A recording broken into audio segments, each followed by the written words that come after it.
شاء الله لا حول ولا قوة إلا بالله العلي العظيم. حسبي الله ونعم الوكيل، نعم المولى ونعم النصير. وأفوض أمري إلى الله، إن الله بصير بالعباد. الصلوات.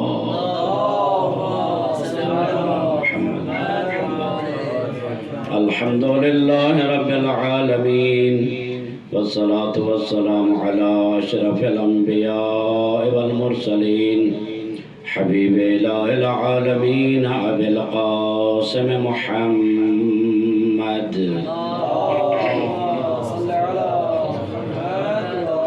وآله الطيبين الطاهرين المعصومين الغر الميامين المنتجبين المكرمين، الذين أذهب الله عنهم الرجس وطهرهم تطهيرا.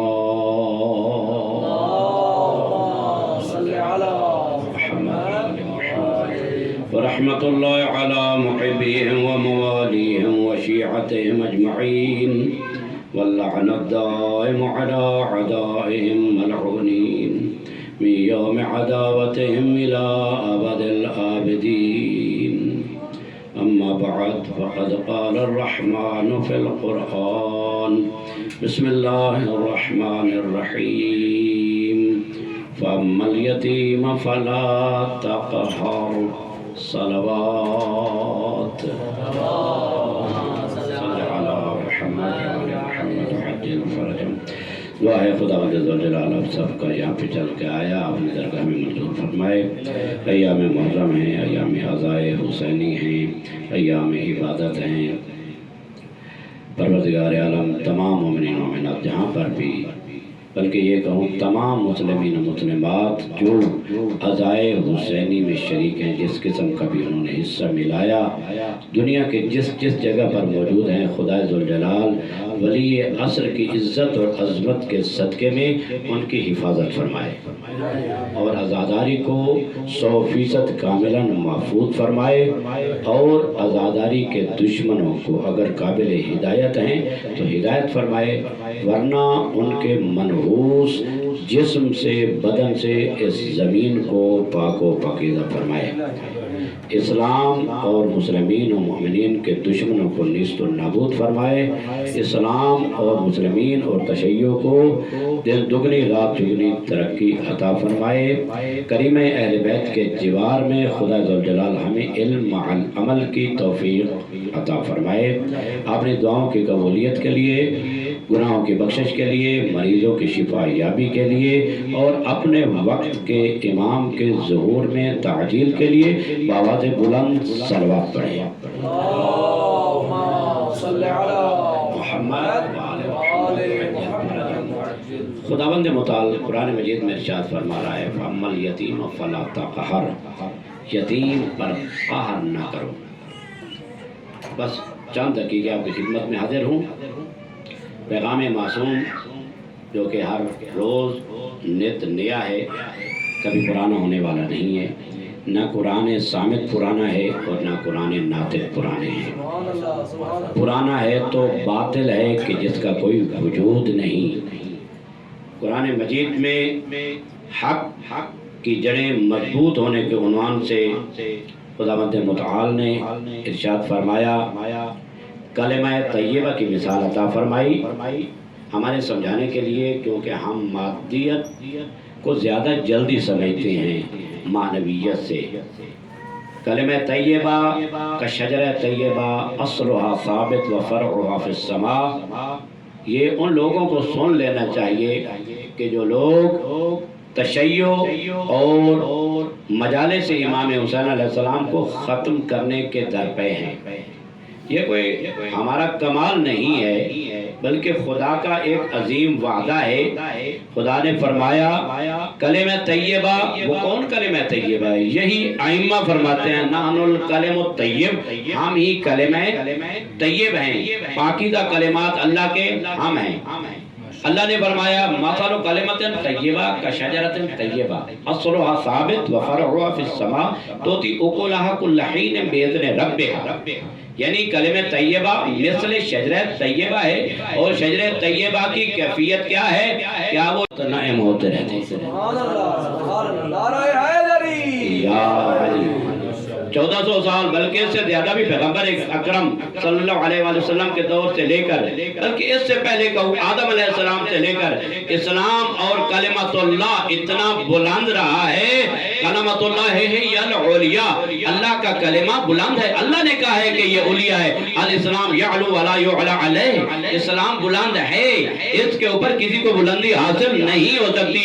جس طرح کہ ہمارے علماء نے بھی فرمایا مر جانا عیب نہیں، جھکنا عیب ہوتا ہے۔ سبحان اللہ، سبحان اللہ۔ اگر کوئی کہتا ہے کہ فلاں کے مر جانے کی وجہ سے ان کو نقصان ہو گیا ہے، نقصان نہیں ہوتا۔ اگر نقصان ہونا ہوتا تو کربلا میں مولا امام حسین علیہ السلام کا تمام کنبہ شہید کر دیا گیا۔ اب آپ بتائیں نقصان کس کا ہوا ہے؟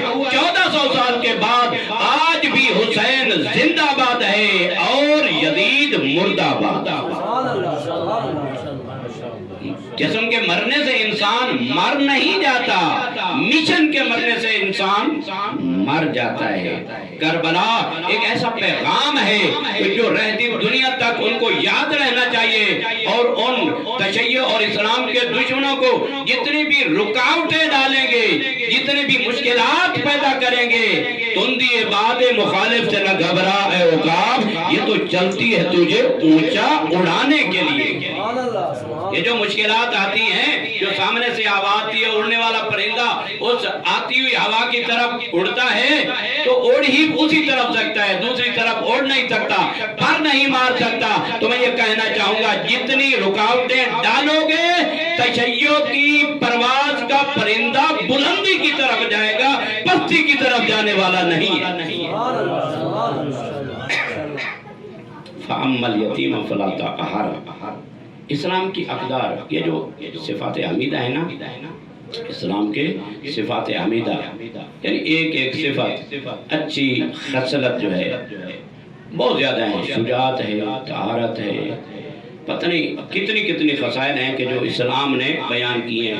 ہر خصلت حمیدہ پر کئی کتابیں علماء نے لکھی اور ان پر بہت زیادہ ابحاث کی۔ ان میں سے ایک صفت ہے کہ یتیم پر ظلم نہ کرو، کار نہ کرو۔ قرآن مجید میں ہے الذین یأکلون اموال الیتامی، جو لوگ اموال یتامہ کھاتے ہیں، لا یأکلون فی بطونہم الا النار، اپنے پیٹوں کو سوائے آگ کے اور کسی چیز سے نہیں بھرتے ہیں۔ یتیم کے بارے میں رحم کا بہت زیادہ سفارش کی گئی ہے آج، کیونکہ یتیم کے نام کی جو منصوب ہے وہ یتیم ہے، یتامہ امام حسن علیہ السلام۔ امیر المومنین نے بھی اپنی آخری اوقات میں، لوگ ہر چیز بھول جاتے ہیں موت کے وقت، جب موت کا وقت قریب ہوتا ہے تو لوگ نجی جو وصیتیں ہیں وہ کرتے ہیں کہ ہمارے فلاں گھر کے امور کو انجام دیا جائے، فلاں ہماری جائیداد ہے اس کو پروٹیکشن کے لیے، اور ہماری فلاں اولاد ہے ان کے لیے۔ لیکن امیر کائنات نے اپنے آخری اوقات میں جن الفاظ کو اپنے زبان وحی پر جاری کیا وہ یہ تھے، اللہ اللہ فی بیت ربکم، اللہ کے گھر کے بارے میں ڈرتے رہنا، کعبہ کی حفاظت کرنا، اللہ کے گھر کے بارے میں ڈرتے رہنا، اللہ اللہ فی القرآن، قرآن کے بارے میں ڈرتے رہنا، قرآن کی وصیت کی۔ اور مولا نے فرمایا اے میرے ماننے والوں اور میرے شیعوں اور میری اولاد، میرے حسن حسین، یہ میرا پیغام آنے والی نسلوں تک پہنچا دو، لا یسبقکم احد، کوئی انسان بھی قرآن کی تلاوت اور قرآن پر عمل کرنے میں تجھ پہ سبقت حاصل نہ کر جائے۔ حافظ تو بن جاتے ہیں، قاری بھی بن جاتے ہیں، اور حفظ کر کے رٹے تو لگاتے ہیں طوطے والے، لیکن ان کو قرآن کی پہلی سورت سورہ الحمد اور سورہ فاتحۃ الکتاب میں یہ کہیں نظر نہیں آئے گا۔ کہیں گے تو صحیح اہدنا الصراط المستقیم، لیکن پتہ نہیں وہ صراط مستقیم ہے کیا۔ ولضالین پڑھیں گے، یہ پتہ نہیں ولضالین جس سے برات کی درخواست کر رہے ہیں وہ ضالین ہیں کون، لیکن یہ درہ امتیاز تشیع اور اہل بیت کے ماننے والوں کو حاصل ہے کہ انہیں پتہ ہے سورہ الحمد کی بسم اللہ سے لے کر ولضالین تک اہدنا الصراط المستقیم میں وہ صراط مستقیم کیا ہے، وہ کون ہے؟ امیر کائنات فرماتے ہیں انا الصراط المستقیم، ڈھونڈنا چاہتے ہو تو میں صراط مستقیم ہوں، اور کہیں نہ جاؤ، ادھر ادھر دائیں بائیں جانے کی ضرورت نہیں ہے، پھسل جاؤ گے، گمراہ ہو جاؤ گے، پھر کبھی افسوس ملو گے، یوم یعض الظالم علی یدیہ، پھر اپنے ہاتھوں کو کاٹے گا اور کہے گا یا لیتنی اتخذت مع الرسول سبیلا، اے کاش میں نے رسول کے ساتھ سبیل کو اخذ کیا ہوتا۔ وہ سبیل کیا ہے؟ ائمہ فرماتے ہیں نحنو سبیل اللہ، ہم اللہ کی سبیل ہیں، سبحان اللہ، سبحان اللہ۔ ہم اللہ کی سبیل ہیں۔ مولا فرماتے ہیں اللہ اللہ